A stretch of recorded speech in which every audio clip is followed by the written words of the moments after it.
Marami pong salamat, Mr. President. Ako po ay tumatayo ngayon para sa isang usaping pampersonal at pangkalahatang pribilehyo. Ginoong Pangulo, ang gulo-gulo na po natin. Ito pong huling pagdinig sa Blue Ribbon Committee na kung saan ay lumabas po ang isang testigo na nagngangalang Master Sergeant Orly Gutesa. Ako po ay nabansagan na kulang po sa kortesiya. Para sa akin po ay hindi po tama na nagpapasaringan po tayo ng ganun. Iisa po ang ating layunin. Hindi po tayo magkakalaban sa layunin na matuntun po natin ang pinaka-problema kung bakit nasadlag po ang ating bansa sa ganitong kalagayan. Hindi ko naman po kasalanan ako po'y hanapin ni Sergeant Gutesa. Hindi ko po siya kilala eh. Hindi ko po kasalanan kung ako po ang hinanap niya at hindi iba. Nung pong makita ko po yung kanyang salaysay, ang sabi ko lamang po sa kanya ay, kung malakas ang loob mo talaga at naniniwala kang dapat mong gawin ito para sa iyong bansa, dalawa lang ang pwede mong gawin para sa akin. Ipanotaryo mo yan at kung malakas ang loob mo bukas ng umaga bago mag-alas 9, kailangan nandun ka na sa Senado. Alam po yung notaryo, para sa akin lang po yun eh. Gusto ko lamang siyang testingin kung talagang totoo nga ang kanyang mga gustong banggitin. Ang pinakamahalaga po ay haharap siya, tatayo, at susumpa sa kalagitnaan ng pagdinig. At doon ay pakikinggan natin. At doon ay sama-sama natin siyang i-interpolate. Tatanungin. Nakita naman po ninyo kung paano niya sinasagot ang bawat tanong. Walang pag-aalinlangan. Siya lamang po ang natatangi na testigo na kumonekta sa pangalan ni Saldico at Martin Romualdez. Wala nang iba. Ngayon po siya ay naharap sa napakaraming pasaring din. Bakit po ako ay walang kortesiya? Hindi po ba ako ay humingi ng panahon sapagkat hindi ko naman po alam kung talagang darating siya nung araw na yon, kaya hindi na po ako nagsabi. Gusto ko talagang paniwala ang darating siya. Dumating nga po siya, kaya ako siya inilabas. Pero kung pag-uusapan po ay kortesiya, balikan po natin ang mga nangyari. Nung ako po ay chairman pa ng Blue Ribbon Committee, nagkaroon po ng pagdinig. Unang pagdinig ay August 19, 2025. Isang araw bago po nagkaroon ng pagdinig ang Blue Ribbon Committee, ang ating pong kasama, si Senator Lacson, ay nagkaroon po ng posting. Sa Twitter po yata ito, hindi po ako sanay dito eh. Babasahin ko po, August 20, 2025. The Senate Blue Ribbon Committee hearing yesterday is akin to the cart going ahead of the horse. Had the cart waited one day, it would not have missed the details of the truth about the many substandard ghost projects and more that will be exposed in my privileged speech today. Yun po ba ay courtesy din? Sa akin pong palagay, hindi dapat po nagkaroon ng ganitong pagpapasaring. Alam ko po ba kung sino-sino ang tatayo para mag-deliver ng privilege speech? Matagal ko na pong sinabi noon kung kailan po ang pagdinig. Wala po akong itinago. Ngunit kung sasabihin na kung naghintay kami ng isang araw, ay mas marami pa sanang mga detalye at katotohanan ang naihayag. Hindi po ba sinabi ko sa inyo noon, mismong Pangulo ng Republika ng Pilipinas ang nagbigay sa akin ng USB na nandun po lahat ang mga proyektong pinaghihinala na ghost projects. Ayaw ko lamang pong ilabas ng isa-isa sapagkat sa aking pagkakaalam noon, Ginoong Pangulo, mali din po yung binigay na mga coordinate sapagkat ang pinagbasihan nila yung MYPS, hindi yung PCMA, na palagi ko pong binabanggit. Sa mga kapatid, kahit na po yung mga binanggit na projects ng ating kasama, salig po sa mga maling coordination eh. At saka konti lang, pinili lang. Nagkataon lang po maganda nga talagang pagkakapresent sapagkat kulang na lang po yung cinematography at saka screenplay. Kung meron pa lang sanang sound effects, baka nandun yun eh. Huwag po sanang ganun magpasaringan tayo. Iisa po ang layunin natin dito eh. Yung matukoy natin kung sino ang merong utak dito. Na ngayon po ay unti-unti na pong naihayag. Sino bang natatakot kay Martin Romualdez? Marami po siguro dito sa kapulungan ito. Pero hindi ako natatakot kay Martin Romualdez.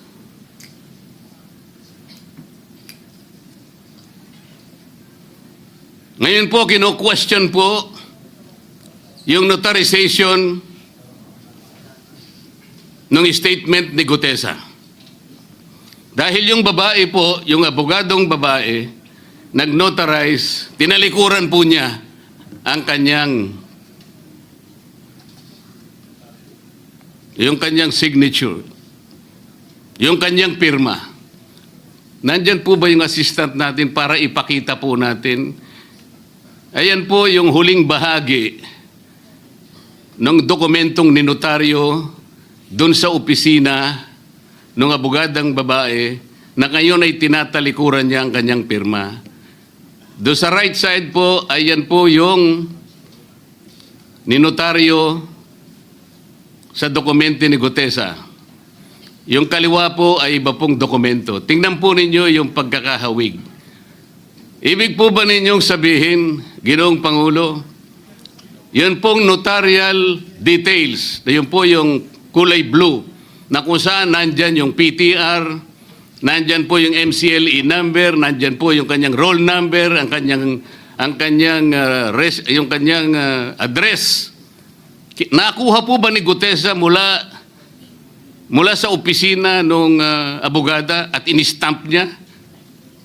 Pagkatapos po yung detalye na nasa bandang kaliwa na kung saan makikita nyo document number, page number, book number, series of 2025. Makukuha po ba ni Gutesa mula sa libro, mula sa notarial register ng abogado? Paano niya makukuha? Tingnan po ninyo yung kabila, ganun din.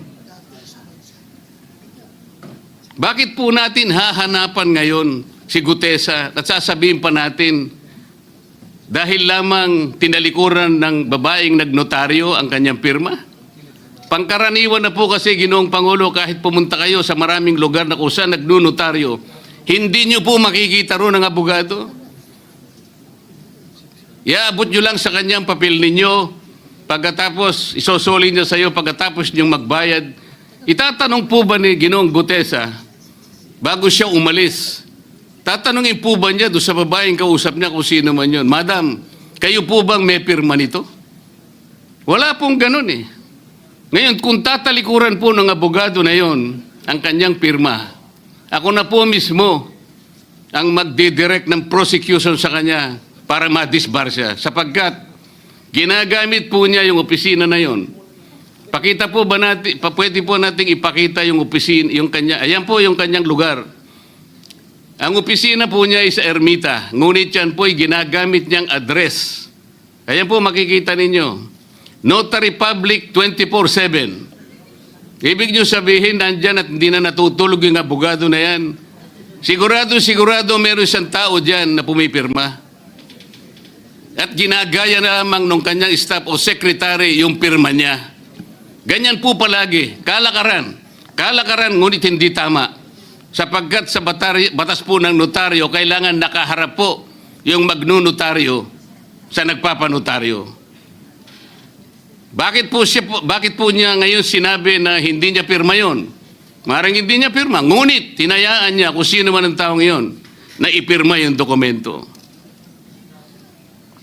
Kagaya po ng nasabi ko, naging academic na po yung notaryo sapagkat ang tao ay tumayo sa ating kapulungan. Binasa niya yung kanyang statement. Yung mga bayarang media nga po, sinasabi pa kino-coach ko pa Bakit ko po siya sinabihan na dahan-dahan siya? Dahil po nung panahon na binabasa niya na yung kanyang statement, sinusundan po namin yung kanyang binabasa. Binigyan ko po ng kopya ang chairman ng Blue Ribbon Committee. Binigyan ko ng kopya ang ating Senate President at yung aking katabi si Senator Gatchalian dahil 4 lamang pong original ang meron kami. Yung binabasa pala niya ay Xerox copy kaya may naputol sa baba. Gusto ko lamang pong ma-record ng totohanan. Dahil doon sa umpisa po niya, merong isang linya po siyang nalaktawan. Alam po ito ng mga kasama natin na sinusundan po habang binabasa namin. Doon sa pangalawa po, 2 linya naman po ang nalaktawan niya. Kaya gusto ko lamang pong maging maayos ang pagre-record ng kanyang statement. Ano po sabi ng mga bayarang media? Hindi ko naman po nila lahat. Kaya ako po hindi nagpapa-interview sa kanila Alam ko po ang karakter ng ating media ngayon. Nakakaawa na po ang kalagayan. Binanggit na po ng dating Senate President ang nangyari do sa statement ni Diskaya. Siya ang kauna-unahang nagbigay ng statement na kung saan binanggit ang 17 congressmen. Ngunit nakakapagtaka. Hindi na po natin tinutuntun yung 17 na yon. Kagaya na nga sinabi ng Senate President, napupunta na, natutuon na yung pagtuntun sa mga kasama natin dito. Bakit po? Natatakot ba tayo kay Martin Romualdez? Siguro po, yung iba sa inyo natatakot. Ginoong Pangulo, naghalo na po ang balat sa tinalupan. Bakit po? Ngayon ko lamang po nakita sa pagdinig ng Blue Ribbon Committee. Nandun po yung Justice Secretary. Hindi pa po natin natatapos na pagtatanungin yung respondent, yung resource person, na tayo po ang merong legal and physical custody. Hindi ko maintindihan kung bakit dadalhin niya sa kanyang opisina at pagbalik niya, meron na siyang supplemental affidavit. Ano po ba itong nangyayari sa atin? Meron na ba tayong alituntunin? Meron na ba tayong agreement sa pagitan ng DOJ at ang ang pag-imbestigang ginagawa natin sa Blue Ribbon Committee? Hindi ko na po maintindihan kung ang Blue Ribbon Committee is the investigative arm of the Department of Justice. Ang sabi ko po nung nasa ikalimang pagdinig pa lang tayo, sapagkat nakikita ko na po ito, kaya po naghangad pa ako sa ating chairman no na sana'y paraanin niya ako, meron lang akong gustong isang guni muna at pag-usapan sana muna. Hindi naman po ako nabigyan ng pagkakataon kaya nagkaroon pa po ng konting sagutan doon. Ito po yung gusto ko sanang ayusin muna, pag-usapan muna natin. Lalong-lalo na po ang kaugnayan natin sa bagong tatag na ICI, Independent Commission on Infrastructure. Ano po bang ugnayan natin dito? Hindi po ba tayo mag-uusap muna? Hindi ba tayo gagawa ng regulasyon muna? Meron po tayong mga doktrinang isinasaalang-alang. Nasaan na po ang institutional boundaries? Nasaan na po ang separation of powers? Nasaan na po ang system of checks and balances? Di ba natin isasaalang-alang ito? Dadalawang tao lamang po ba ang mamamagitan sa pagitan ng mga institusyon na ito? At mawawala na po kami sa picture? Are we supposed to be kept in the dark, Mr. President? Yung po, kung ba sinabi ng ICI na isa sa kanilang mga poder, kapag ka nag-request po sila, makakakuha sila ng impormasyon sa House of Representatives, sa Senate, sa Korte, sa Sandigang Bayan, at kahit sinong otoridad. Ibig ba sabihin wala na tayong opsyon na tumanggi? Kailangan po natin pag-usapan muna yun. Ang nangyayari po sabog-sabog na po Baka nga yun ang isang dahilan kung bakit nag-resign po yung advisor na si Mayor Magalong ng Baguio. Yung pong mga pasaring, ito po yung nakakapagbigay sa atin ng hindi naman kailangang pag-aaway-away o pag-aalitan. Hindi po maganda sa ating panig ito. Tingnan lamang po natin yung interview sa DCMM ng ating kasamahan, chairman ng Blue Ribbon Committee, ng mga host ay si Victoria Tulad at si Christian Yosores noong September 28, 2025. Ang tanong po nila, ilang hearings pa ang nakikita ninyong gagawin ninyo? Ang sagot po ng ating kasama, Senator Lacson, yun ang hindi ko pa masabi. Dahil kung may bagong lumalabas na mga testigo at masustansya yung sasabihin, meron pang mga kakulangan na dapat na mapunuan, magtawag tayo ng pagdinig. Tama naman po yun. Pero ito pong pangalawang saknong, ang sabi po, pero kung paulit-ulit lang at masa-sidetrack o kaya palihis yung direksyon ng inquiry, yun ang i-assess namin kasi medyo lumihis na. Ano po yung lumihis? September 28, dito lumabas si Master Sergeant Orly Gutesa. Lumihis po ba o dumiretso? Mula kay Saldico, ikinonekta po niya kay Martin Romualdez. Sa akin palagay, dumiretso po, hindi tayo lumihis eh. Pagkatapos tinanong pa po, do you think po, coach po si Gutesa? At iba pong observation, baka si Senator Rodante Marcoleta dahil parang sinabihan siya nung nagbabasa siya. O nalimutan mo, balikan mo itong paragraph na ito. Naipaliwanag ko na po kung bakit ko lamang sa sinansala at sinabi kong balikan mo sapagkat meron nga po siyang nalalaktawan base po sa sinusundan namin na binabasa niya na dokumento. Ang sagot po ni Senator Lacson, medyo natawa pa nga siya, kayo nang humusga sa lahat ng yan, tayo nag-viral na. Siguro, ang sasabihin ko na lang, yung hula nyo, yun ang hula ko. O hula ko, hula nyo. Parang, your guess is as good as mine. Hindi po maganda yung inference eh. Parang ang lumilitaw, kinots ko eh. Bilang isang abogado, magmula po nung ako'y maging abogado, inisip hindi ko po ginawa yung mga bagay na ito. Kumisan nga ako eh. Hindi na abogado, sila pa yung nagsasabi eh. Katulad po ni Saldico. Ang sabi ko lang naman po eh, matunog na yung pangalan niya. Napakaraming sources na nagsasabi, kumukonekta kay Saldico, pwede ba natin siyang imbitahin? Ang sabi po, hindi na raw siya imbitahin because of interparliamentary courtesy. Ang sabi ko po, ang interparliamentary courtesy hindi po nalalabag kung iimbitahin lang siya. Halimbawa, invitation letter lang. Nagawa ko po yun kay Congressman Toby Chanco. Voluntaryo po yun eh. Kung darating siya, salamat. Kung hindi siya darating, okay lang. Ngunit, ang pinag-uusapan natin ay problemang kasangkot na po ang kinabukasan ng ating bansa. Sasabihin ba natin interparliamentary courtesy? Nakikinig po ang buong bayan. Tatakpan po ba natin ng dahil sa interparliamentary courtesy? Nakasulat po ba sa bato yun? Absolute po ba yun? Yun po yung aking ikinasasama ng loob eh. Hindi po tayo dapat mag-away-away. Iisa po ang ating layunin. Ang ating bansa ang pinaka-importante sa ating lahat. Bakit po kinakailangang ilihis natin? Bakit po tayo gagawa ng paraan para pagtakpan po natin ang hindi dapat pagtakpan? Ginoong Pangulo, ngayon po'y masasabi ko, si Master Sergeant Orly Gutesa ay mas credible pa po kaysa sa marami sa atin dito sa kapulungan ito.